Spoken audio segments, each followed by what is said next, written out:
This is exactly right. Sometimes the hardest part of therapy is just getting started. For real, which is why having help that's flexible, accessible, and easy to fit into your life matters. And that's exactly what Talkspace is designed for. Talkspace therapy and psychiatry is covered by most insurers, and most insured members pay a copay of $0. Part of the mission of Talkspace is to provide quality care that is accessible and affordable, whether or not you're insured. Talkspace has really made it just a kind of no-brainer to try therapy. If you're nervous about talking to someone, if you're nervous about the money, if you're nervous about leaving the house, you don't have to deal with any of that. They have covered it. And for me, like, that is the best way to get into therapy. Take all the what ifs out. You know you got to do it. You know you do. As a listener of this podcast, you'll get $80 off of your first month with Talkspace when you go to Talkspace.com/MFM and enter promo code SPACE80. That's SPACE80. To match with a licensed therapist today, go to Talkspace.com/MFM and enter promo code SPACE80. Goodbye. Capture your favorite summer feeling with Pandora Jewelry. Discover a collection inspired by the sunshine, freedom, and moments that make the season unforgettable. From sun-kissed metals to personalized pieces ready to be engraved with your summer mantra. Each design moves with you from beach days to golden nights and every memory in between. Shop Pandora Jewelry's new summer collection in-store or online at pandora.net and let your summer unfold. Goodbye. The Hulu original series Furious is coming to Hulu and Hulu on Disney Plus on July 27th. Starring Emmy Rossum as Alice Black, Furious follows a rookie FBI agent on the hunt for Catherine, played by Lola Pettigrew, a mysterious and calculating female serial killer. While Alice upholds justice, Catherine kills for it, terrorizing the rich and powerful men of New York in her pursuit of vengeance. With secrets that change everything, Alice discovers there's a thin line between hunter and prey. Watch the Hulu original series Furious on July 27th. Streaming on Hulu and Hulu on Disney Plus for bundle subscribers. Terms apply. Goodbye.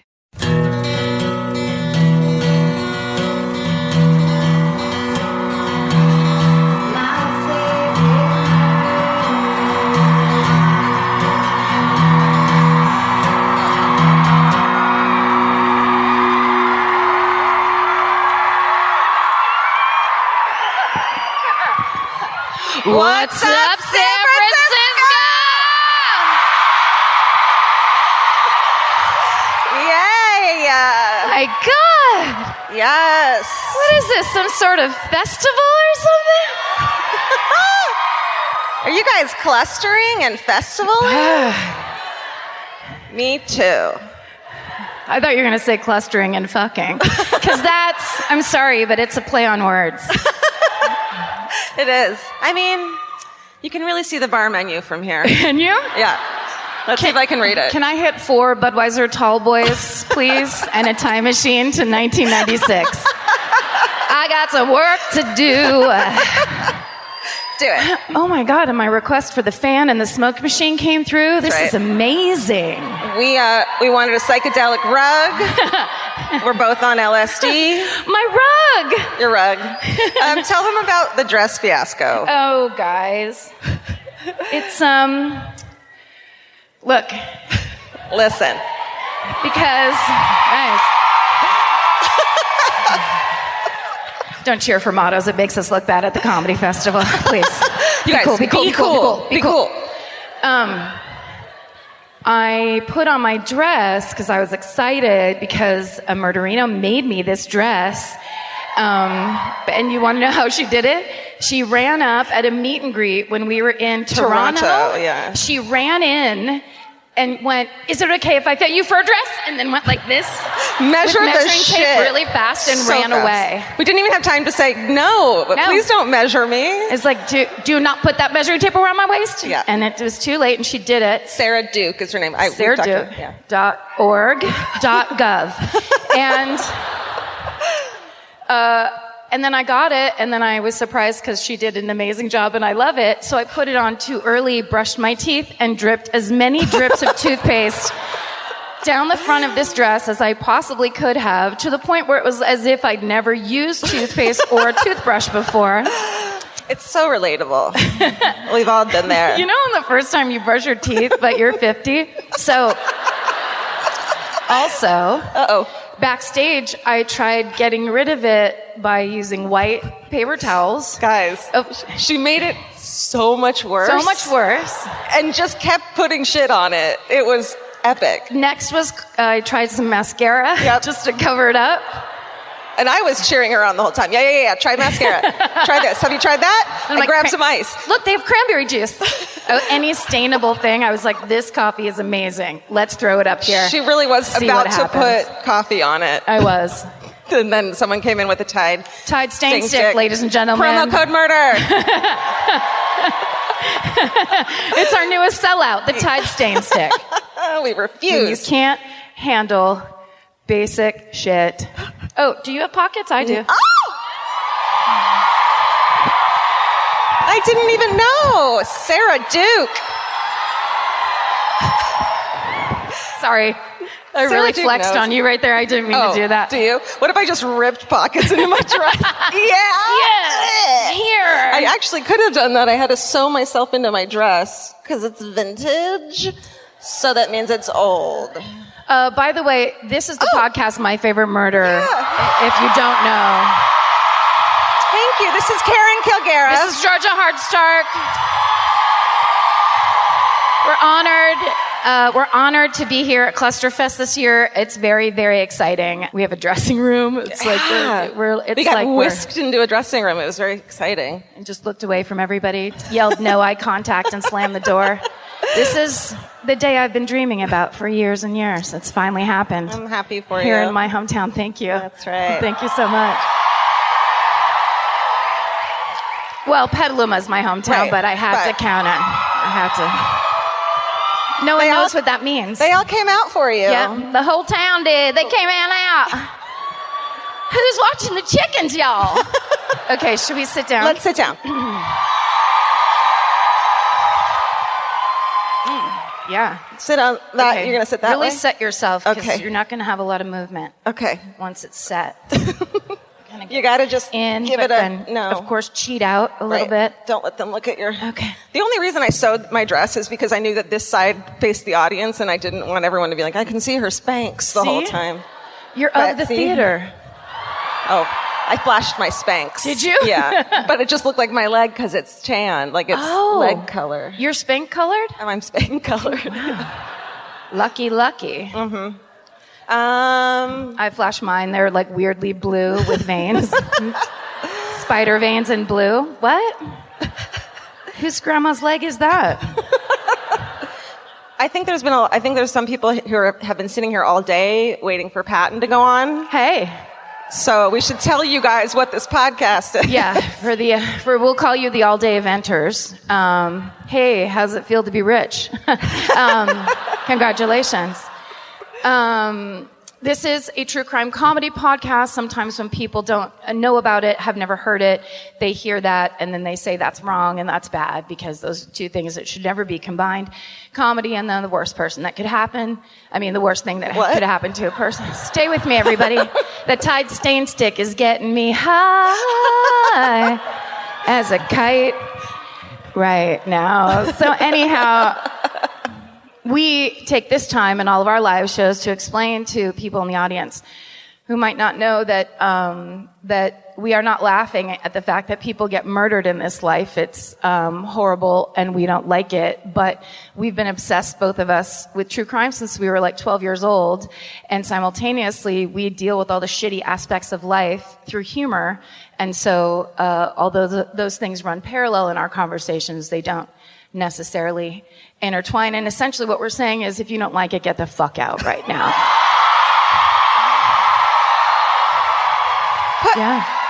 Put your jacket on your seat. You can come back, go to the bar, the menu, they have corn dogs. A really good Subway around the corner from here. It smells so much like a garbage can inside. You will love it. You're first, right? I am. Okay, Karen's first. I am trying so hard not to look at your paper and know what your story is. Just keep your eyes off the paper. I'm going to. It's simple. Okay. I like surprises. It's not like I can put the paper anywhere else. I like clip it to a thing off my head. That's from the kids in the hall. I'm going to do the Mitchell brothers murder. Ooh. Yeah. I've been waiting to do this for quite some time. All right, so I got a lot of this information from a 1991 article called The Naked and the Dead, a Porn Killing for the Washington Post by a writer named Michael Ibarra, and also from some articles from the LA Times, the Chicago Tribune, and the Dark Horse, IMDb. Oh, that's weird. Someone got up onto IMDb with their, what do you call that when you get this specialty, when you pay extra for belonging to IMDb, so you can go on there and just kind of write your shit out. And someone did like a 4-page report on the Mitchell brothers. Thank you, random weirdo who is clearly Christian, because there's very judgmental writing in this. A lot of judgment. So let's just start. If you don't know, these are the Mitchell brothers, Jim and Artie Mitchell. I don't know this story. You don't? No, not yet. When you lived in San Francisco, though, right? And did you ever go to the O'Farrell Theater down on O'Farrell? Yeah. You loved it there. I love it there. It's my favorite. After work, I'd go and hang out. Just hang out and lay down, stare into some crevasses. Okay. So this is Jim and Artie Mitchell.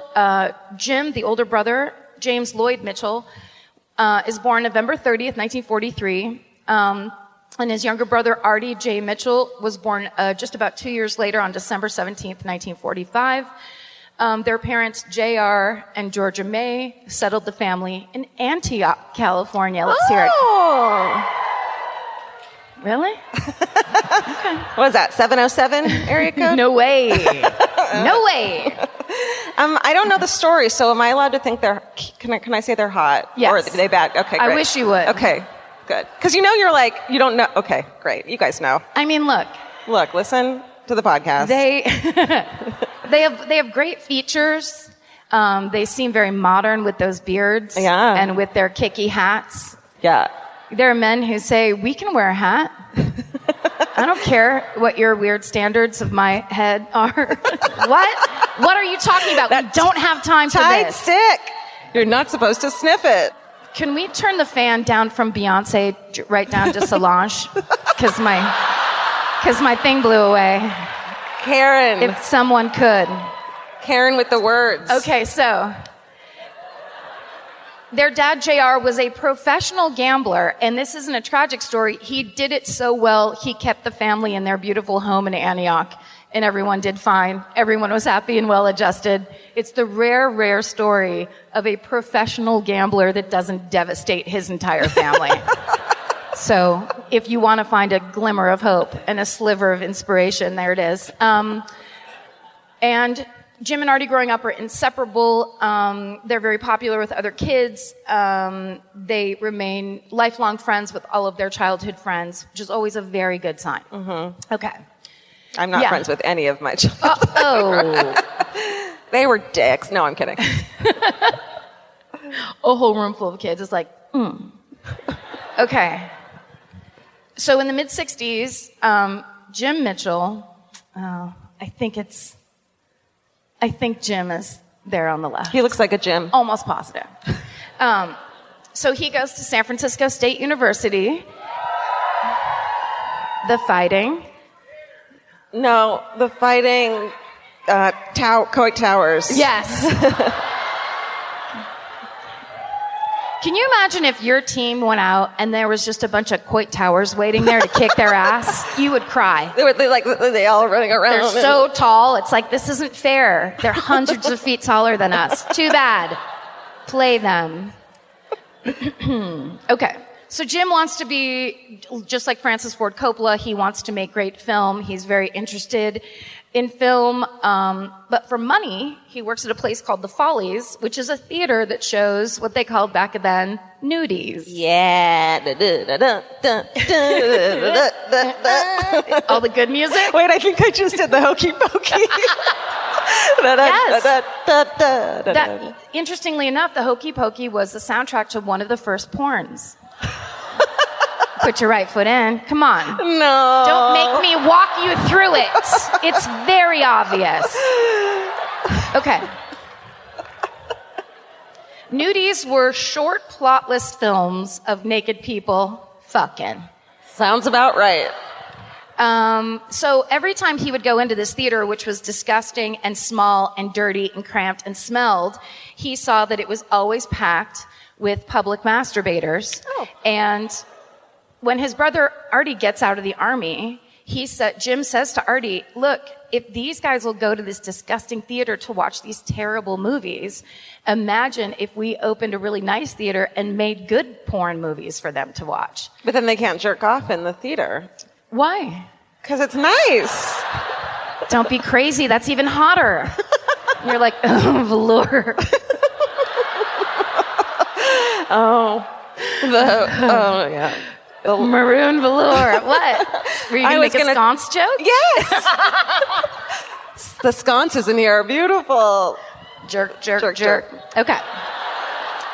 We are terrible. Well, this whole story is quite terrible. So buckle it down.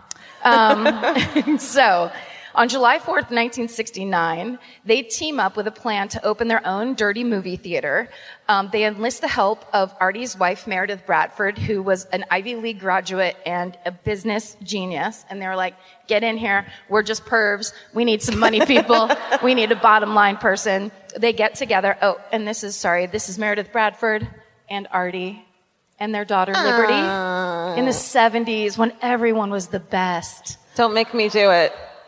The jingle that you hate me for getting in your head. Do it. 1, 2, 3. Liberty, liberty, liberty, liberty. That's all we hear on TV on tour. The past 6 months have been that commercial over and fucking over again. I think it's a commercial that runs during Forensic Files. So at night, we'd go home from a show and we'd be in the hotel room and then we'd watch Forensic Files at the same time. and then watch that fucking commercial 29 times. And then later on the next day, when something would come up that would be nerve-wracking or upsetting, we'd be like, yeah, we have to do that and we have to take care of it. Liberty, liberty, liberty, liberty. So if you're a little bit crazy like us, I highly recommend. It's now our inside joke, everyone here. Look, we're 15 minutes in and I'm still on page 1. Go. All right. Let's get serious. Okay. So on July 4th, 1969, they open the O'Farrell Theater. Ooh. Hotness. It was the old Pontiac showroom at 895 O'Farrell Street. They converted it. It's a 2-story building. They converted it into their beautiful dream movie theater. Get those cars out and those butts in. Yeah. Butts and dicks in. So, 2 weeks later, the Vice Squad shuts them down. Aww. And thus begins the Mitchell brothers' years-long war with the San Francisco authorities. Luckily, there's plenty of lawyers around, ready and willing and stoked to argue First Amendment free speech. That is the first one, right? Oh. I should have double-checked that. Over the years, they fight almost 200 legal battles against obscenity charges because of the O'Farrell Theater, and they managed to win almost every single one and keep the theater open. So, yes. This is basically post sexual revolution, post Summer of Love, when everyone's like, yeah, let's actually do something with these ideas and get to fucking on screen. So, hope none of my relatives are here. So, the theater, of course, is an instant success with the people. There are lines of public masturbators around the corner waiting to publicly masturbate. They show up in droves. They're like, oh, me too. This is my dream. Do you like velour? Where do you get where's that trench coat from? Oh my God, it's gorgeous. Is that London Fog? No, Burlington Coat Factory. Burlington, are you kidding me? More than great coats. Okay, so. Okay, go. Dude, in 1972, they're watching the public masturbators loving life in this theater, finally free to be who they truly are deep down, guys who jerk off constantly. So they're running the nudies and the loops, they call them these shorter films, and then Jim is like, we need to make a full-length dirty movie that's actually good, that people are going to be excited about watching. Sure. So Artie had heard this story that was kind of like a well-known story in the Army, so he dreamed up the plot of what would eventually become Behind the Green Door. We're going to play it in its entirety right now. Ladies and gentlemen, Behind the Green Door. Okay. Oh, so is she like a hoity-toity, and then I don't want to guess it's interesting. the plot. She's a pearl diver, And she finally finds her 500th pearl behind the green door. What if that was the plot? They make it for around $60,000, and it will eventually make just about $30 million. Holy shit. Gross. When it's shown at the Cannes Film Festival a year later, it gets a standing ovation. All right. I bet. Yeah. This is very San Francisco to me, this part of the story where it's like, yes, we're smut dealers, but we're also artists. We make Cannes bend to our will. Yeah. We are San Francisco, and we hate Los Angeles. Okay. I know. We do too. We know. That Giants rally the other night was unfucking-leavable. They should have won it. Okay. So, that's called pandering. So, the star of the film is one Marilyn Chambers, and her performance, although wordless, is considered groundbreaking for the time. She doesn't say a word. Oh. In the whole film. Okay. I can picture it. She, while that movie came out, was also the model on the box of Ivory Snow detergent. Oh. She looks really happy about it. Yeah. Is she okay? She loves all her jobs. Well, her she neck gets looks... to do more drugs on this job. Okay. I actually had to ask Jay. He sent me this picture as one of the pictures to pick. And I said, I'd like to use the Ivory Snow picture, but can you crop it so her bare vag isn't sitting there in front of us? Okay. Because that's the real picture. You can still, there's a little nip slip right there. There's some nip. Good for her. But apparently they had Brazilians back then, which is great news. So Marilyn Chambers basically broke the mold of what everyone was used to seeing in porn or dirty movies. Usually it was bleach blonde women, huge boobs, the dead eyes with a bunch of black eyeliner. Marilyn Chambers looked like the girl next door. It was like if Sybil Shepherd was from Cupertino. So everyone's like, yeah, I could get her. She'd fuck me, the public masturbator. You gotta have a dream, you know? Right? But more importantly, maybe for the first time in history, it was a film that portrayed a woman having sex not only on her own terms, but even more groundbreaking, enjoying it. Oh my God. Don't tell God. He'll be so mad. He hates that. Okay. So after this, obviously, it's explosion. The Mitchell brothers ride this wave of success, and they take their money and they start making more and more porn films, including such hits as... Oh, my God. These are some of the posters. Well, the last... the Resurrection of Eve, more Sodom pearls. and Gomorrah, The Last 7 Days, which apparently they went way over What budget the on. fuck? That's a porn? Yeah. It's a Bible porn, which is the dirtiest kind. Can you imagine? Oh, the fervor that was kicked up. Sitting in there in the old Feral Theater with all your friends, jerking it to Bible porn. Then also, of course, because it was a trend that hit CB Mamas. Yes. What's that? What? No? Oh, I get it. Nobody's interested in... Okay. All right. 10-4 then. There was also the autobiography of a flea. What the... Were they all... Oh, so they were on acid. They were on so much acid. Okay, and cocaine. Acid, coke, booze, pot, and whatever was on the floor of the dirty, dirty movie theater that they ran. There was a whole bunch of other ones. Never a Tender Moment, Beyond Assad. They made a movie in 1985 called The Grafenberg Spot, which is about people trying to find the G-spot. And which is... Right? Yeah, that's honorable. It's great. Hey, let's get that on the docket. But I mean, all that matters is that you're looking for it. You just don't have to give it a whirl at the very least. Yeah. Fun fact: they said that as a special effect they used garden hoses in that film. So no. Spoiler alert: they found it. Okay, so here's Jim directing. Yeah, he is. Take off your fucking transition lenses, Jim. You goddamn creep. Yeah. I'm trying to work. I'm trying to do my process here. And you're over me like every serial killer mugshot I've ever seen. But how would they know who the director is if he didn't have those terrible shades on indoors? That's true. Right? because he refused to wear his beret. Okay.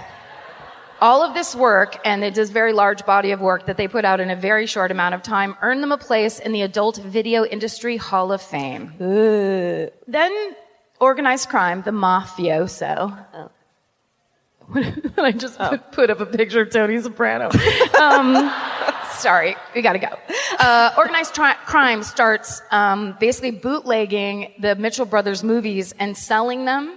And so Jim and Artie do the thing that they do best, that they've been doing all for years in San Francisco. They take the mafia to court. Don't do that. Yeah. At first, a judge rules that materials cannot receive, obscene materials cannot receive copyright status. But then when that, so they lose that case, but they take it to the Fifth Circuit Court of Appeals. They win, and they're granted copyright protection. And that legal decision is the reason why you see FBI warnings at the beginning of every video you watch on your old VHS player. Oh, my God. Thank you, Jim and Artie, for making people who are afraid of authority make their heart jump a little bit right before they try to watch Crossing Delancey for the 15th time. That's my story. But no matter how many legal battles the Mitchell brothers face, they somehow always win. Oh, that's clearly cut and pasted from a different area. Fame, bribes, they have a lot of money and they're white. So they continue to turn a very hefty profit for the O'Farrell Theater. And their success allows them to expand their business and open 11 more theaters on the West Coast. So many public masturbators. I mean, they were coming out in droves. And also, they would carpool. Sometimes they'd carpool from city to city and be like, do you want to go jerk it down in Manteca? Because they opened a new one down there. And then we'll go to the water slides. Local jokes, get local work. Okay. So, of course, in the city of San Francisco, Artie and Jim skyrocket to local counterculture fame. That's a rough one. It was hard. They make friends with every big name in the city, not just the artists and the writers, but the local politicians, which may be why they were able to then, after the movies exploded, they start adding live nude dancing to their theater's lineup. Eventually, Hunter S. Thompson would refer to the O'Farrell Theater as the Carnegie Hall of public sex in America. Classy. That's how you know you've made it. Practice, practice, practice, public masturbators. So, they never claimed to have invented the lap dance, but they were the first people to bring it to San Francisco because their dancers sat on customers' laps for tips as early as 1980. Oh, wow. Check this shit out. Oh, my goodness. What, you can't handle it? It's natural. It's natural to be fully nude with a bunch of super weird dudes slumped down in their seats, jerking it at you. That's Marilyn Chambers, by the way. Is it? Yeah, that's her. She's striking a pose. Yeah. Great. Okay. Thanks. In your face, spearmint rhino. So, it's an LA reference. Okay. In the 80s, the Mitchell brothers, what's happening? Tried to add live sex shows to the bill, but then the city finally said, boys, you've gone too far, and they outlawed it. At this time, Mayor Dianne Feinstein was in office, and she was doing everything she could to shut down the O'Farrell Theater. She had that thing raided constantly. She was on their ass. And after one raid, the Mitchell brothers actually put up on the theater's marquee, for showtimes, call Mayor Feinstein, and then they put her home phone number on it. Oh, my God. Yeah. Right? I mean, fucking respect, right? Yeah. Jesus. If you're going to come for the queen, you better come correct. That's some, like, old school trolling. That's real. And then she sat at home, ringing phone, going, but her hair was perfectly coiffed. Perfectly coiffed. Diane. Okay, so the Mitchell brothers are beloved in the city as much for their legal fight for the liberation of public masturbators as for their large donations towards popular causes of the time, like saving the whales and saving the rainforests. And during the AIDS crisis, they gave generously to local charities, and hospitals were very active and poured a lot of money into fighting AIDS. And That's awesome. Yeah. They were good old hometown boys. When Geraldo Rivera came to them and asked if he could film inside the O'Farrell Theater for a piece he was doing on his show, they said, sure you can, after you donate $15,000 to an AIDS charity. So they were, again... Amazing. So that's so San Francisco. And just really quick as a sidebar. So when I lived here, the big joke we had, the O'Farrell Theater has an amateur night, or had an amateur night in the 90s. So any old gal could run on down and see if she could make it as an exotic dancer at the O'Farrell Theater. And it was my friend Dawn Fraser, I worked at the Gap with her, and we'd get our paycheck, and then she would look at her paycheck and she'd go, it's time to go to the O'Farrell Theater. But then my friend Ebby actually went down and auditioned one night, and she was so sure she had the perfect routine, and it included, and I wonder if she was doing it as a reference, she was wearing a rubber shirt, like a rubber turtleneck. So it was like a shirt that was like latex, really tight, right? It's the 90s. That's what the masturbators like. And then she was wearing a set of pearls. And so she's kind of doing pretty good at the beginning of her thing, and then she tries to take the shirt off, but it sticks to her skin. Like she can't get it up. It's taking her forever. And the music, like she's past all her dance cues and stuff because she can't get the shirt off. She didn't rehearse with the shirt. And then she gets it up and it gets stuck on her head. Like she cannot get it up over her face. And the string of pearls break in there with her. And then when she finally gets the shirt off, it's like a piñata of pearls just bursts on the stage. Then she gets down on her hands and knees to pick the pearls up because she doesn't want to trip the girl that's coming out after her, because you only have like 5 minutes, or probably 2. 5, that would be an eternity. Anyway. That was a great story. And that woman, is someone famous sexually. Okay. So then in 1985, they make Hunter S. Thompson famed writer, the night manager, of the O'Farrell Theater. Vince Averill? What's that? You mean Vince Averill? Yeah, that's true. My husband? Has he ever been here for Halloween? No, he should, huh? So Hunter S. Thompson, so this description is taken from a website called Hunter S. Thompson Films by someone named Wayne Ewing. And he was once given a tour of the O'Farrell Theater in 1985 by Hunter S. Thompson, the night manager, and he described it thusly. On the first floor were 3 venues: New York Stage, where one girl would dance while others gave lap dances to the audience, which I think is what we saw there in that picture. The Copenhagen Room, where patrons sat around the perimeter with flashlights and girls performed in the middle or on your lap.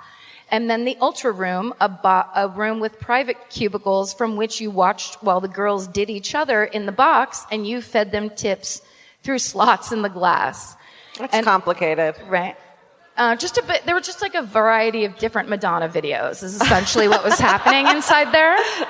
And as they were on the tour, one of the dancers walked by and said, "Be careful not to touch the walls." Oh, I mean, that's a good lesson rule for life, yes. Really. It all the time. Never touch a wall. So, Hunter S. Thompson later wrote about his relationship with the Mitchell brothers in his 2003 book, Kingdom of Fear, where he said, "Jim and Artie Mitchell were as bizarre a pair of brothers as ever lived. I loved them both, but the sex business had made them crazy. They were deep in San Francisco politics, but they were always in desperate need of sound political advice. That was my job. The night manager gig was only a cover for my real responsibility, which was to keep them out of jail, which was not easy." So, of course, they had this huge success. Money, drugs, all the things we said came along with it. And they both got divorced twice. Jim had 4 kids with his second wife. Artie had 6 kids total, 3 with his first wife and 3 with his second wife. But by the mid-'80s, they were both single, and they were both having flings with various O'Farrell Theater dancers and different porn stars. So they did make a sequel to Behind the Green Door in 1985, but it's regarded as one of the worst porn films of all time. Oh. It was the height of the AIDS crisis, so they decided to make, which was very conscientious and very San Francisco of them, they decided to make the first safe sex porno, and everyone hated its guts. And also at the same time, Artie's drinking and drugs were getting out of hand. He also very much liked shooting guns and playing with guns. He accidentally put 3 bullets into the ceiling of their office in the upstairs office. I mean, I guess I could see 1, but how do you do 3 accidentally? Well, you're drunk and you didn't hear the first one. Oh. So you're like, is this what just happened or is this? No, but do it as a drunk Karen. Wait, hold on. I think I heard something. It's just this gun. It's just a gun. No, it's mine. You get your own gun. Also, he starts affecting the business badly. For example, he started bouncing checks, not because they didn't have enough money, but because the bank did not recognize his signature anymore. That's how fucked up he was when he was signing checks. Cool. That's a bad sign. Finally, he went to May's Oyster House on Polk Street with a gun. With a gun, though. Oh, no. Boo! He had the first part. Yay, oyster. Oh.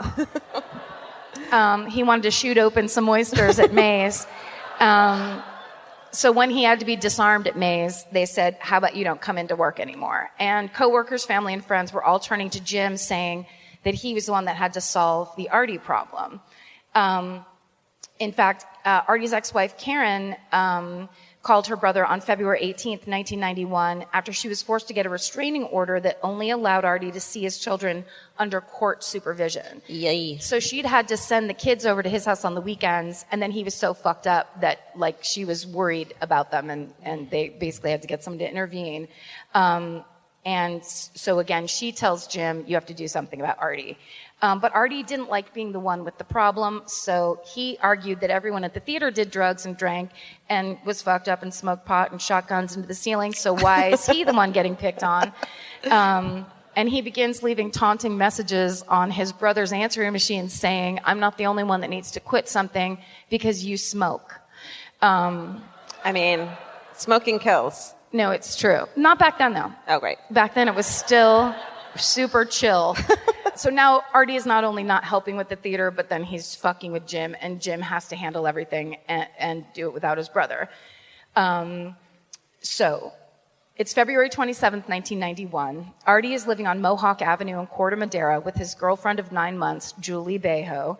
She was a 27-year-old ex-O'Farrell theater dancer who had to quit because of a knee injury, which you don't think about that. Yeah. That the physical toll that it takes on the knees and joints. Sure.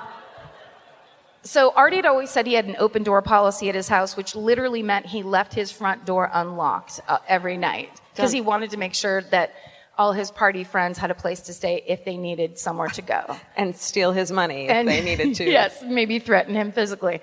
So that night, February 27th at 10:15, Artie and Julie are in bed and they hear the front door open and then someone banging around in the living room. So it isn't totally out of the ordinary until they hear a gunshot. And so Artie gets up to see who it is. He grabs an empty beer bottle for protection. Julie jumps into the closet to hide. She hears Artie yell, "What's going on? Who's out there?" as he walks into the hallway. And then 6 more gunshots ring out. Julie reaches out from the closet, grabs the phone, and calls the police. And as luck would have it, Officer Kent Haas was making a traffic stop right around the corner when that call came in. So he pulled onto Mohawk Drive. He parked a couple doors down from the address that was given, and he sees a man with a limp walking down the street carrying an umbrella. And it had been raining around that time, so that wasn't too weird, but he still thought he should at least question this person, so he ordered the man to stop. And instead, the guy real quick ducked down behind a car and started pulling at the waistband of his pants.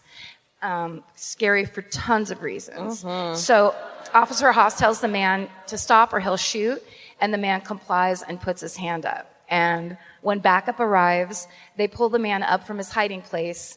It's Jim Mitchell, and he's got a .22 rifle shoved down his pant leg. Ooh. And he also has a .38 in a holster underneath his jacket. And inside the house, His brother Artie is lying dead in the bathroom doorway. He's been shot in the shoulder, in the torso, and through his right eye with a .22. Jim Mitchell is arrested and charged with the murder of his brother, and of course, within hours, a media circus ensues. So this was right on the cusp of court TV, and they actually during this trial had an argument whether or not they should air this on television, because it, of course, had everything. It was like siblings and porn, and what more do you want? That's plenty. So this infamous trial begins on January 13th, 1992. The courtroom is filled with cops, strippers, Entertainment Tonight producers, O'Farrell Theater patrons, and employees, and at least one porn actor. You got to hope there was one person who was all of those things. Yeah. You know? Mary Hart. Okay. Don't tell her I said that. They all watch as person after person testifies that Jim Mitchell loved his brother, he was his closest friend, and he was only going over to Artie's house for an intervention that escalated into a heated fight. And then, in a fit of rage, Jim decided to put Artie out of his drug-addled misery. That's the story that the defense tries to mount. But the prosecution counters this theory, because if that were true, then why did Jim park blocks away from Mohawk Avenue so no one would see his car? And why did he bring 2 guns? And why did he shoot his brother 7 times with 3 hits? And why did he slash Artie's tires before he entered the house? Lots of questions. Very good, valid questions. Yes. According to the DA, these actions told the story of a premeditated murder, not a heat-of-the-moment accidental death. But when the verdict came in, the power of the Mitchell brothers and their legend in the city came through, because the jury threw out the first-degree murder charge and found Jim Mitchell guilty of voluntary manslaughter. Wow. At his sentencing, notable San Francisco figures like former Mayor Frank Jordan, former police chief Richard Hungisto, and Sheriff Michael Hennessy all speak on Jim's behalf, vouching for his good character, literally the opposite of every single obscenity trial that they had to sit through in the 70s, where all the politicians and law enforcement accused Jim and Artie of ruining the city. Jim Mitchell, at the end of that sentencing, is sentenced to 6 years in San Quentin. Wow. Here's some pictures. That's him in the courtroom with his lawyer. Oh, those guys watching the game up there? That was the weirdest golf clap of all time. Woo! Courtroom shit. And this is what I love. This is an out of order, like time-wise. This is clearly from a 70s or early 80s trial that they had to go to. But I just like that picture of him. I just think it's kind of haunting and beautiful. And Who would play him? I don't know who has insanely round glasses these days. Like, just bring your glasses and you can play him. If you can get those glasses again. So Jim serves just over 3 years in San Quentin and is then released. Yeah. He immediately returns to the O'Farrell Theater to continue managing it, and he sets up the Artie Fund, which raises money for a local drug rehab center, as well as for the surf rescue squad of the San Francisco Fire Department, who had in 1990 saved Artie's life when he had been carried out by a riptide trying to save his own kids, who he thought were drowning. Do not swim in the San Francisco beach areas. It's cold, it's saltier than normal seawater, and it's trying to kill you all the time, especially if you're very young. Jim Mitchell eventually retires to a farm on the outskirts of a little town I like to call Petaluma, California. Yes. We have them all. Winona Ryder, Lloyd Bridges, fucking Guy Fieri, Snoopy. Fucking Snoopy lives there. Okay, and then it's in Petaluma that on July 12, 2007, Jim Mitchell dies of a heart attack at the age of 63. He is buried next to his brother Artie in their hometown of Antioch, California. So just a couple things in the aftermath. In 2011, Jim Mitchell's son James was tried and convicted of murdering the mother of his child with a baseball bat while she was holding their daughter. And his trial took place just down the hall from where his father was tried almost 20 years earlier. On an up note, on July 28th, 1999, then Mayor Willie Brown declared it Maryland Chambers Day. So you've got 5 shopping days left. Get on it. And then back down on a down note, in the year 2000, a movie about the Mitchell brothers starring real-life brothers Emilio Estevez and Charlie Sheen entitled Rated X came out. Whoops, not then. Yeah. They put the X in sex. It says right there. Yeah. They wrote that. Okay. That's why they look so proud in that picture, because they wrote that tagline. And then my favorite quote of this story. Don't go next. I won't. Okay. My favorite quote of this entire story is one time Artie Mitchell once said to an ex-wife, "You never really realize how ugly bodies are until they're stuck in your face every day of the week. They look a lot better with clothes on." And that is the insane story of the Mitchell brothers murder. Amazing. Sorry, that was so long. We got Vince. 15 minutes is going to have to get a call. Oh, great. Yeah. Oh, nice. Vince. The Vince. My husband. Vince just came out specifically to tell me I did a good job. Doesn't he look like Hunter S. Thompson? He does. I think it's hot. There are some questions humanity may never be able to answer, like, what's the meaning of life? Or even worse, what do I make for dinner? Luckily, Hungry Root has one of those covered. Hungry Root is like having your own personal shopper and nutritionist all wrapped in one. They'll take care of the weekly grocery shopping and recommend groceries and meals tailored to you. Imagine a world where shopping, planning, and cooking food is simple and stress-free. That's a reality with Hungry Root. Once you tell them about your goals and preferences, they fill your cart with personalized recommendations. And those recommendations get smarter as Hungry Root learns more about what you did or didn't like. Most of Hungry Root's recipes can be made in just 15 minutes or less. I complain about dinner and cooking and that kind of stuff constantly. And Hungry Root provides exactly the thing I'm complaining about's solution. Like, they make a zesty chicken avocado sweet potato bowl that is exactly what I want at the end of the day, but would never, ever take the time to make. And with Hungry Root, it's just right there. It's waiting for you. For a limited time, get 40% off your first order, plus get a free item in every box for life. Go to hungryroot.com/MFM and use code MFM. That's hungryroot.com/MFM, code MFM, to get 40% off your first box and a free item of your choice for life. Goodbye. This podcast is brought to you by Squarespace. Every successful small business starts with someone saying, I wonder if people would actually buy this. Squarespace gives you everything you need to find out. From consultations to events and experiences, you can showcase your skills with a customizable website designed to attract clients and grow your business. With Squarespace's collection of cutting-edge design tools, anyone can build a beautiful, professional online presence that perfectly fits their brand or business. Get paid on time with professional invoices and online payments. Plus, streamline your workflow with built-in appointment scheduling and email marketing tools. Head to squarespace.com/murder for a free trial. And when you're ready to launch, use offer code MURDER to save 10% off your first purchase of a website or domain. Goodbye. You know your favorite summer clothes by what actually makes it into your suitcase. Find the outfits you'll wear all season long at Quince. Quince's 100% European linen pants, dresses, and tops are the pieces you'll reach for all summer long.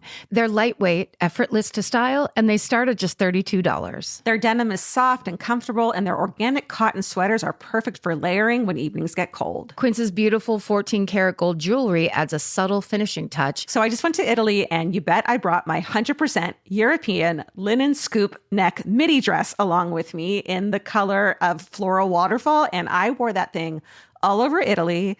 It was like the perfect day to night. It just looked so pretty, and I felt like I looked sophisticated while still being comfortable. Make your summer wardrobe feel easier. Head to quince.com/MFM for free shipping and 365-day returns. Go to QUINCE.com/MFM for free shipping and 365-day returns. Quince.com/MFM. Goodbye.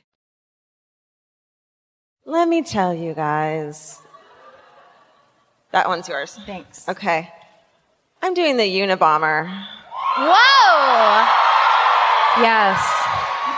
Yes. Which finally. Yes. I've always wanted to do it. And now I have to do it in 6 pages, which is going to be really hard. So it's like the fucking truncated version. Go home and read about it. There's a show called The Unabomber that's good. But let me tell you the quick version of it. All right. This is Ted Kaczynski.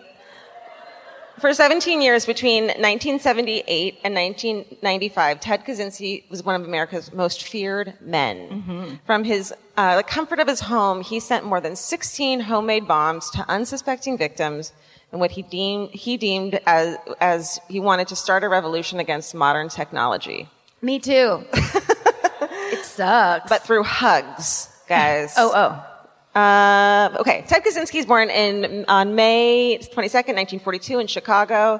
And he's born in a hardworking family. It seems like they're totally fucking normal. And he's a happy baby. And then he gets a severe case of hives and is forced into a hospital isolation. Oh. And then for months, he just shows no emotion. So I think that you can't just put a baby in a room by itself and expect everything to be fine, everyone. That's how they used to cure hives, was isolate babies. That was always the solution every time. Yeah. But this is when they decided that wasn't true. The 1940s, leave babies alone. Okay. In elementary school, so he's, an interesting kid. In elementary school, his test scores show that his IQ is 167. Yeah. That's quite high. Mine too. And he skips 6th grade. So he later describes that as a pivotal event in his life. And I think that he said before he could make friends and, be a normal kid, but then after skipping school, he didn't feel like he fit in with the older kids. It's so hard. Okay. You know what? I would have loved to have skipped 6th grade because that's when they did the presidential fitness test. And I had to go first. I had to go first on the arm hang. I dropped after 3 seconds. The entire class booed me. I never blew anybody up. I should, and I might. I mean... Did you say, I'm never going to use the arm hang in my adult life? Why do I have to know this? Yeah. It was so hard. It's hard. It's really hard. I want to. Okay. Fitness. He's considered an outsider by his classmates. They regarded him as a walking brain. So he just was like, nobody liked him, I guess. Wow. He graduates high school at 15. He's accepted to Harvard. He starts in the fall of 1958 on scholarship at 16 years old. Hell yeah. And I wrote, same dude. As a sophomore at Harvard, he participates in a study. Okay, this is fucked up. Ready for this? He participates in a study described by author Alston Chase as purposely brutalizing psychological experiment led by Harvard psychologist Henry Murray. So subjects are told they'll be debating personal philosophy with a fellow student. So they're asked to write essays detailing their personal life and aspirations and hopes and dreams and everything about them. And the essays are then turned over to an attorney who, in later sessions, it's a weekly session, they confront and belittle the subject using the content of the essays as ammunition. A lot of people think this was an MK Ultra experiment. It actually sounds like girls in junior high. Oh. I think this was the old junior high test. Yeah, you're not wrong. Draw it out of you. Use it against you. So this is some straight up A Clockwork Orange shit. They put electrodes that monitor the subject's physiological reactions. Their encounters are filmed, and then the subjects are played the film of them fucking looking sad and shit. They have to watch themselves be belittled? Yes. That's horrifying. This is like straight up fucking... But that's also like kind of Instagram, isn't it? Oh, you're not wrong. That was the first test pilot. The experiment lasts 3 years with someone verbally abusing and humiliating Ted Kaczynski each week. He spends 200 hours as part of the study. What? Yeah. So that'll make you fucked up. That's him. Oh. There. That's like around that time, I believe. What, you want to make kites, you idiot? That used to be his dream. I get it. Right?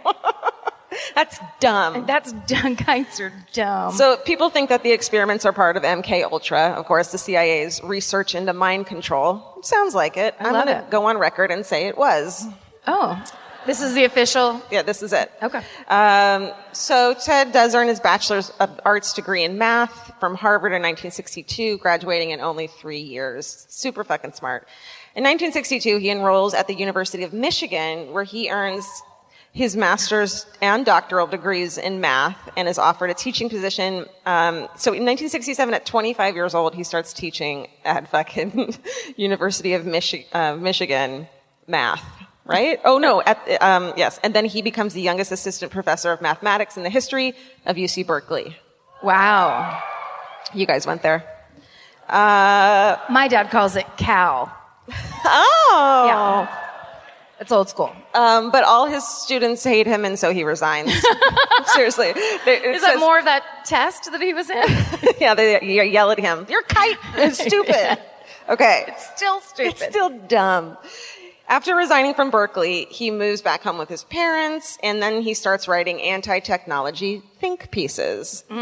He buys a 1.5 acres of land in Florence Gulch, which is near Lincoln, Montana. So he just buys this fucking spacious forest place. And in 1972, he moves to a remote cabin that he built on his new land. He he's totally reclusive. He lives a simple life with little money and without electricity or running water. It sounds like a nightmare. But tons of kites. So many kites. So many kites. Surrounded by kites. Just filled. A cabin filled. Look up in the sky. Kites It's everywhere. eyes looking back down at you. He works odd jobs, and he teaches himself survival skills such as tracking game and how to identify edible plants, farming, bow drilling, and other primitive technologies. Cool. He starts reading about sociology and political philosophy and anarchism, and he believes that violence is the only way people will listen to real revolutionaries. On May 25th, 1978, Ted mails his first bomb, and it arrives at the office of Buckley Christ, who's a professor of materials engineering at Northwestern University, the home of the screaming. Calculators? Yeah. No, you're right. That's right. Too obvious. No, that's good. Okay. So this dude Buckley's like, this package is suspicious, and I'm not fucking opening it. He contacts campus police, and he's like, see that package? I don't trust it. And Officer Terry Marker's like, let me open it. Opens it, it explodes, but he only has injuries on his hand. The second package arrives on May 9th, sent to John Harris, who's a graduate student at Northwestern University. And the package explodes when he opens it, and he suffers minor cuts and burns. On November 15th, 1979, a bomb is placed in the cargo hold of American Airlines Flight 444, flying from Chicago to Washington, D.C., but there's a faulty timing mechanism that prevents the bomb from exploding, but it starts to smoke, so they find it and shit, and they find that that the bomb would have obliterated the plane if it had blown up. So He's a genius, but he's not that good at making bombs. He's not the best at it, thankfully. Yeah. He's better at kiting. Over a year later, on June 8th, 1980, possibly to commemorate my birth. 2 days earlier, I wrote. Thank you. It was fun. United Airlines President Percy Wood is injured after he opens a package disguised as a book. And he gets a few cuts and burns, and the initials FC are found etched on a piece of pipe from the bomb. So Ted Kaczynski does this thing where he just he makes false things that make people... Clues? Thank you. Mm-hmm. So a federal task force is finally assembled, and they are start calling him the Unabomber, an acronym for, so it's University and Airline Bomber. So Unabomber. Okay. You get it. I liked how you sounded it out. Unabomber. Like those two heads on Electric Company that said stuff to each other. Unabomber. Unabomber. They conduct exhaustive forensic examinations of the bombs and make they try to make links to the victims, but they're so random that they can't make any links really. And they conclude that the bomber made his explosives from common scrap materials, including wood, fishing wire, nails, and tape. But those are all widely available things, so they can't trace any of them. This says more bombing. Between October 8th, 1981 and November 15th, 1985, he sends out 6 bombs, including 4 that explode and seriously injure the opener with shrapnel injuries, serious burns, that sort of thing, including the secretary of the intended. You just have a job that you want to get through the day so you can go home to your cats and have a glass of Chablis. And your boss makes you open his goddamn mail. Motherfuckers. Damn it. Just trying to sniff that white out and get through the day. But no. What a bummer, right? Yeah. But she's injured. She lives? Yes. Oh, yes. that's good. The 11th bomb to be sent out becomes the first death caused by the Unabomber. On December 11th, 1985, Hugh Scruton, a 38-year-old computer store owner in Sacramento, California. Not really. God, we're going to have to... Whoa. We're going to have to bring them another Paul Holes if you keep fucking doing this. I will. I love the push-pull of my Sacramento relationship. Okay, so he's a computer store owner. He picks up what he thinks is just like road hazard, is the word that's written right here, that I use all the time. Yeah. What's this road hazard, Georgia Fire, constantly there's says? so many road hazards. Okay, in the parking lot outside his store, but it's actually a nail and splinter loaded bomb, and Hugh Scruton is killed. Fuck that Horrible. shit. A similar attack against another computer store happens in Salt Lake City 2 years later on February 20th, 1987. The bomb is disguised as a piece of lumber, and it injures Gary Wright, another computer store owner. And the blast severs the nerves in his left arm, and more than 200 pieces of shrapnel end up in his body. Wow. Yuck. And also, these are computer store owners. I know. It's like, he's not sending anything to the Waz or anybody down in San Jose. It's just like... This guy is just like, I just want to work with what I love. I just love PCs. Yeah. They're the wave of the future, everyone. What's this road hazard? Fuck. Sucks. And then a woman recalls that before the attack, she had noticed a man by the scene wearing a hooded sweatshirt and aviator sunglasses, leaving a bag behind at the store. She's the first eyewitness account of the elusive Unabomber and helps create the now famous sketch of him. Oh, yeah.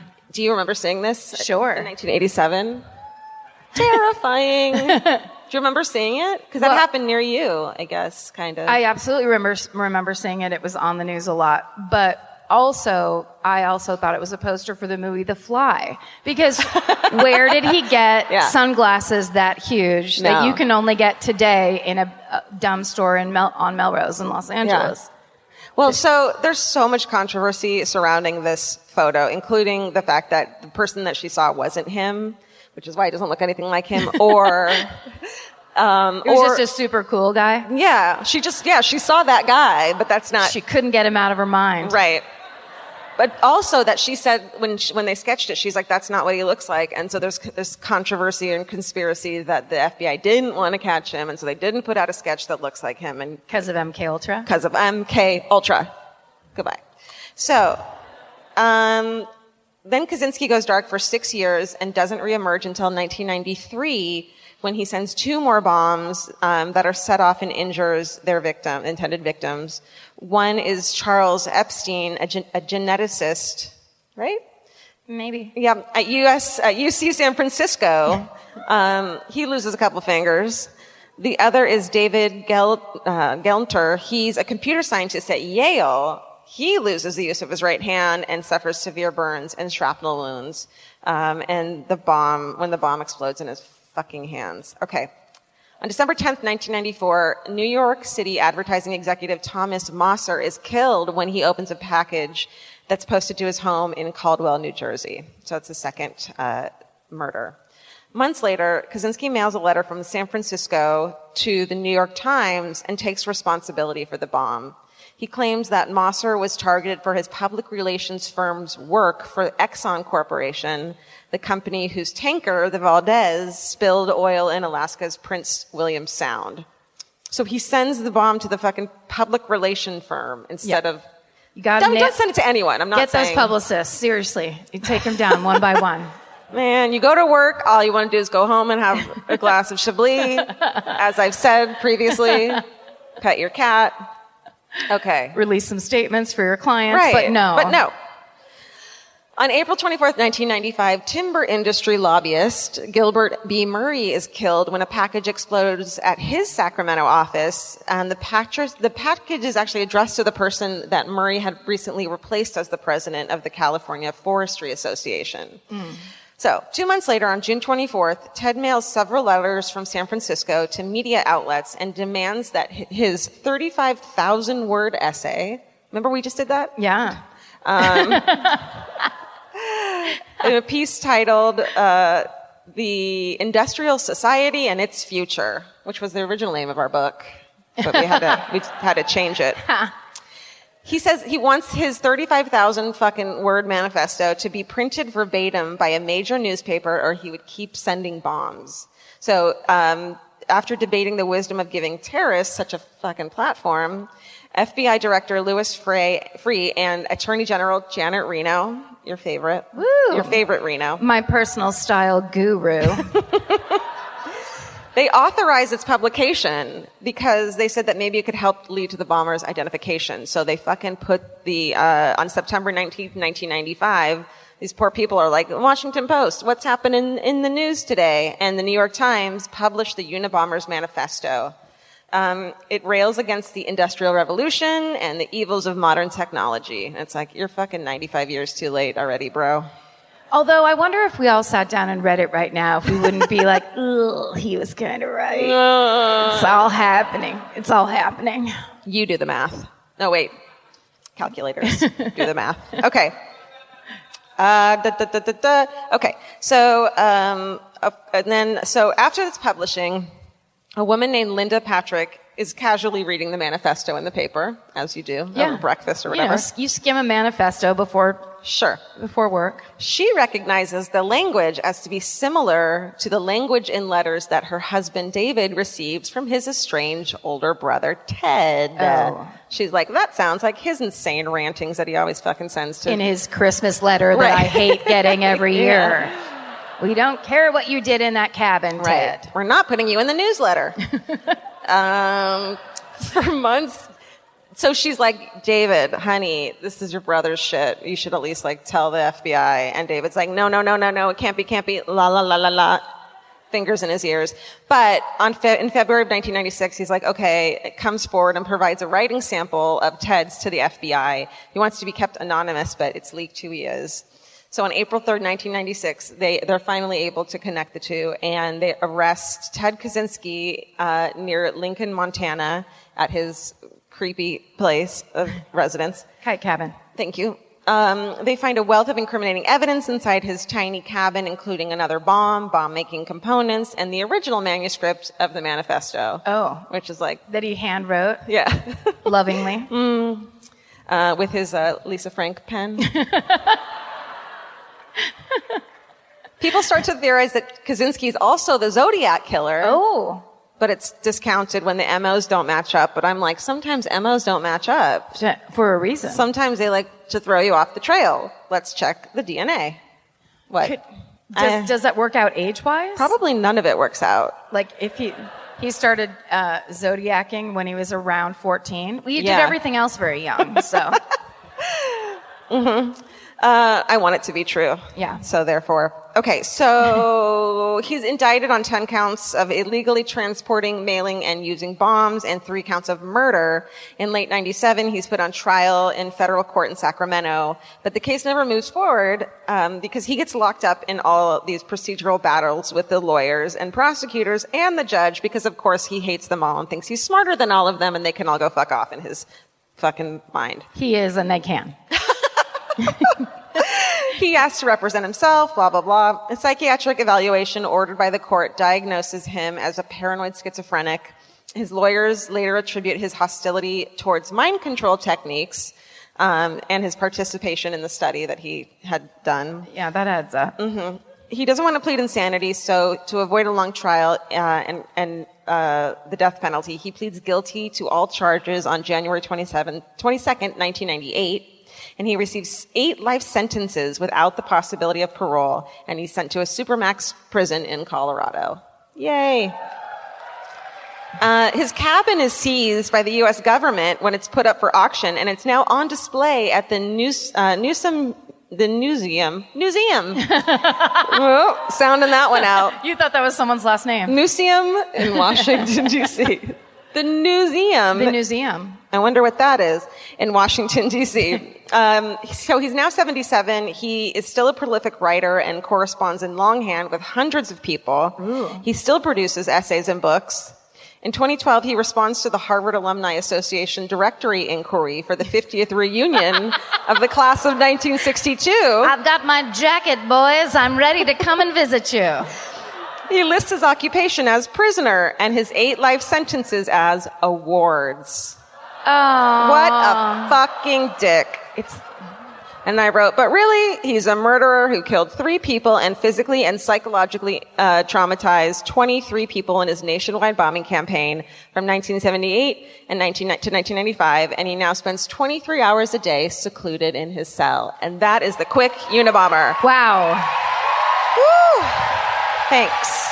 You did that so fast. I'm sorry I stretched out the Mitchell brothers all over that yours. was fun. That was That was fun, and I wanted to be quick because we have a really special hometown that I'm so excited about. Yes. It's the fun part about doing festivals is there's other people around to come do your show with you. And so we're excited to bring out our friend and yours, Mr. Patton Oswalt.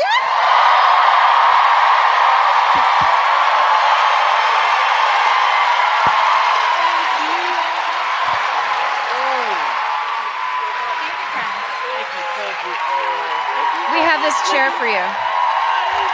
It's Patton Oswalt! Man. Woo! That was a quick Unabomber. Good Lord. But that's actually good because I'm going to now debut my new one-man show, Manson in a Minute. Oh. So I'm very excited. Great. I'll take royalties of that, please. It was weird. I was reading about some San Francisco. I'm going to do a local San Francisco murder. And by the way, San Francisco, much like Karen and I in the early 90s, was a place for murderers who became big in LA later to come and kind of work out their stuff here early. That's right.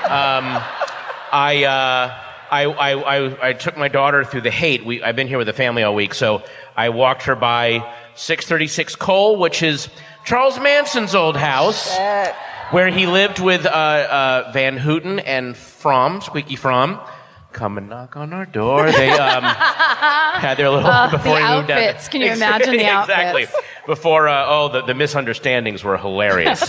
And now that house is a patisserie where everything costs $90. Enjoy, Cole Valley.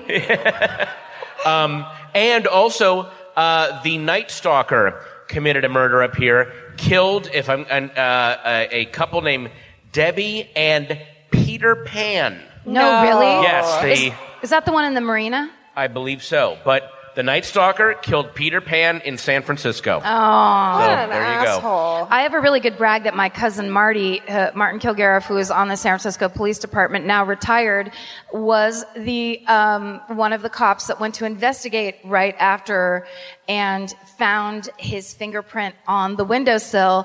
He never told any of us that until 2 Thanksgivings ago when someone's like, hey, Karen, I think you'd be interested in this. And I fucking stood up at the dinner table and screamed at the top of my lungs. The best thing I've ever heard in my life. Wow. Yeah.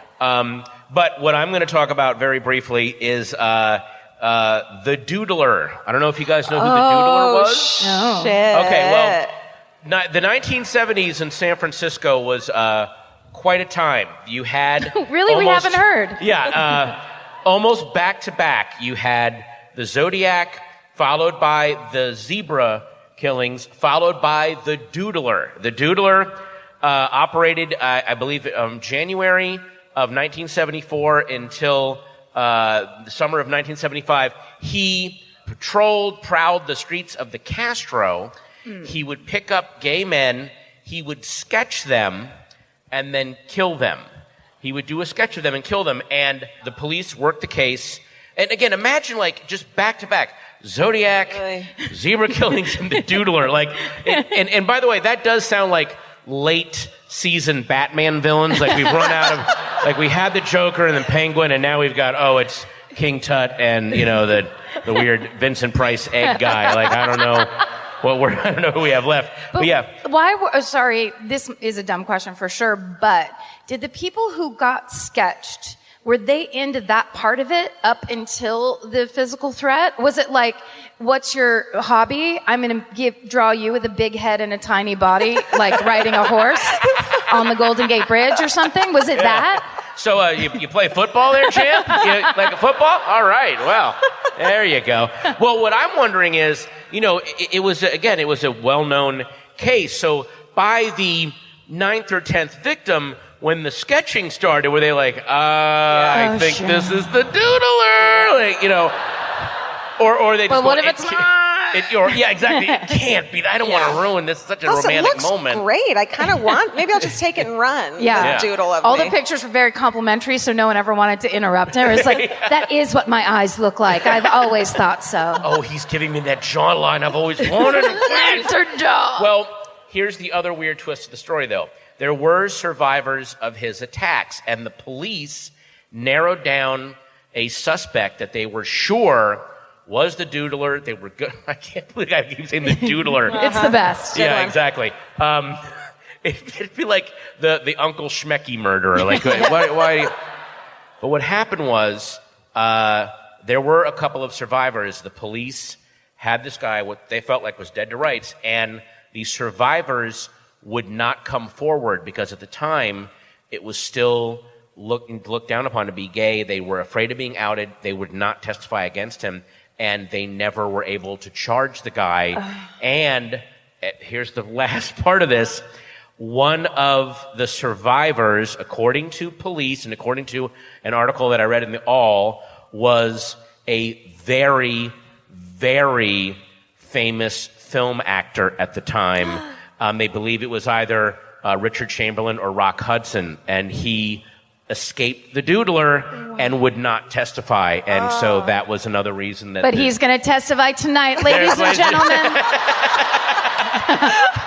You loved him in the Thornbirds. Let's get him out here, folks. Come on. Richard Chamberlain from Shogun. Come on. So there was this whole... So and he killed 13 people and went free because of people being afraid to testify. And so the Doodler's out there. Well, I did read recently they're going to retest the DNA evidence they have. It's in the news recently. Is that true? Mm-hmm. Oh, I didn't know that. Yeah. So they might... Maybe they'll finally get him. If we had just produced this correctly, we could have revealed those DNA tests tonight. Someone in this room is the Doodler. You're not the father. Eddie's in the room, yeah. But I mean, like, again, it's one of those things of so many of from the 70s, there were people that kind of went free because of just how primitive a lot of police work was. One thing that my late wife, Michelle, kept mentioning to me, my wife wrote a book called I'll Be Gone in the Dark, but one thing that really disturbed her was she would read police reports about them going to look at suspects, and it was like, rang suspect's doorbell, no answer, and then they didn't follow up because he wasn't home. That was how long the investigation went. He wasn't home. What could we do? I mean, he if someone's out. Not home, we can't interview them. I mean, how could it be him if he leaves the house? Exactly. There's no way. It's not him. He slipped our dragnet by going to go see Freebie and the Bean, and so we had to let him go. I don't know what I could do. So, so that all that thing about this, again, it would be amazing to really go back and do a true crime procedural show set in the 70s with all of those limitations. Yes. I'm seeing a thing just, I guess he's going to get caught. I don't know what to do. All of that. And then they're like to the women, well, what were you wearing? And it's Yeah. just a really bummer show. Or it could be the thing of like they have a whole plate full of saliva and they're like, Sarge, what do you want me to do with this saliva? Throw it away. We don't need that. God. It can't help us. Oh, my Lord. Ew. Yeah. Any bodily fluid, get it out of here. There's a jar of his semen in the fridge. Dump it. Dump it. We don't need that. Gross. No, That's my disgusting. God. Can we get the press in No. here really quick? Get him to confess or let him go. I don't know what spitting semen. Come on. Come on, guys. Yeah. Let's Good quit Lord. fooling around. Good Lord, I'm not Mr. Wizard here. I don't. Wow, did I do mine too quickly? I'm No, sorry. no, I it think was that's just perfect. It was That a weird, was like. amazing. There was a. I'm just trying to imagine living in San Francisco in the 70s and just like we got past the Zodiac, we got past the Zebra, the Doodler, like what the hell? Yeah. What is next? No wonder they just knocked on doors. They're like, oh, we're so sick of this shit, man. Yeah, exactly. What's like the Waffler is next or something? I don't know. Not our precious waffles. That was amazing. Yeah, that was a really good one. The Doodler. The Doodler. everyone. The Doodler.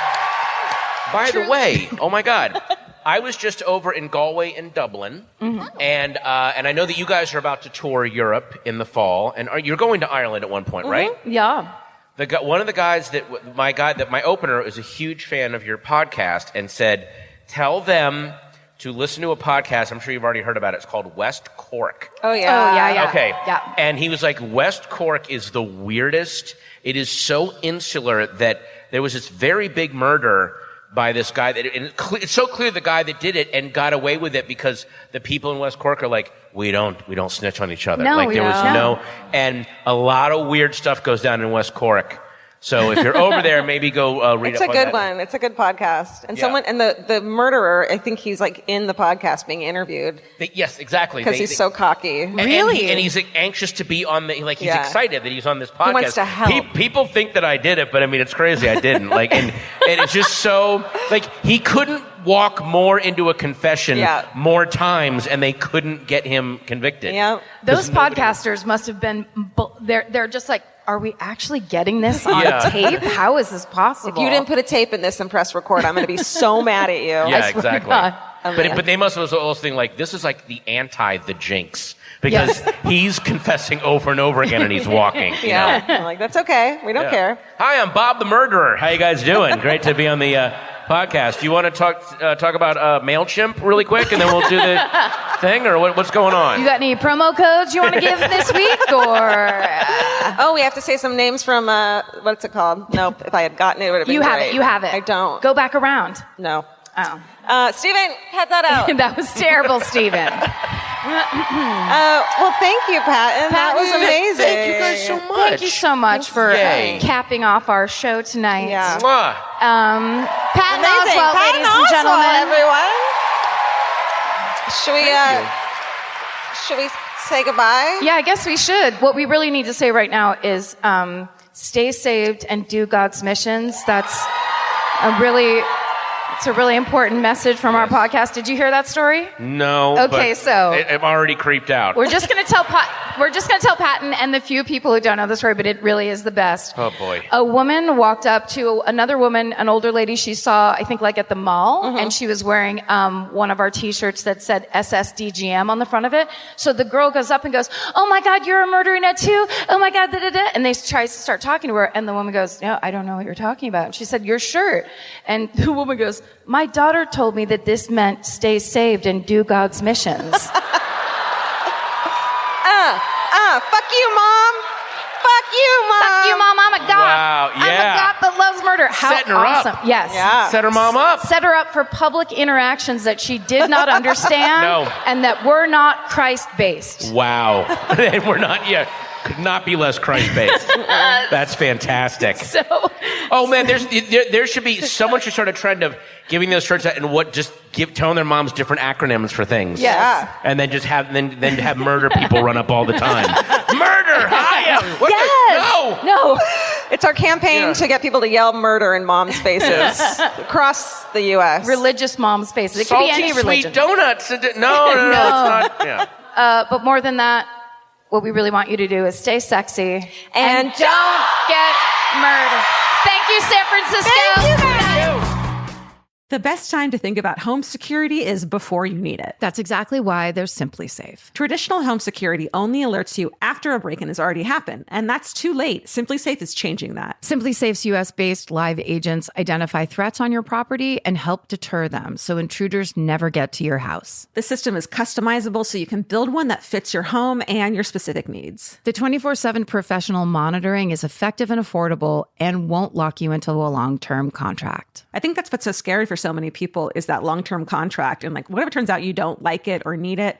But they don't have that because they know you'll like it and you'll know that you need it and feel so much safer when you have it. Like at this point in my life, I would never go without a security system on my house. I just feel safer with actually having Simply Safe around. There's a whole staff at Simply Safe that's waiting to talk to you and help you out. Right now, you can get 50% off your new system by visiting simplysafe.com/MFM. That's half off at simplysafe.com/MFM. There's no safe like Simply Safe. Goodbye. Vacation planning should feel like a breeze, not a deep dive into countless travel sites searching for the best deal. With Cheap Caribbean's Budget Beach Finder, you can search every destination and every date all in one search. You'll save time and money with the Budget Beach Finder. Say goodbye to endless scrolling and tab hopping and hello to Budget Beach Bliss at your fingertips. Go to cheapcaribbean.com to try out the Budget Beach Finder and see just how stress-free vacation planning should be. Goodbye. This may surprise you, but clothes that feel good and look good don't have to be mutually exclusive. Designs that make you feel as good as you look is what Hill House is known for. Hill House Home invented the viral nap dress. Hill House makes fun, versatile fashion that elevates your look. I now own 3 nap dresses. I love them. They're so comfy and cute. Pockets for days. You know? Get 15% off your first order of $100 or more at hillhousehome.com with code MFM15. That's MFM15 for 15% off at hillhousehome.com. Goodbye.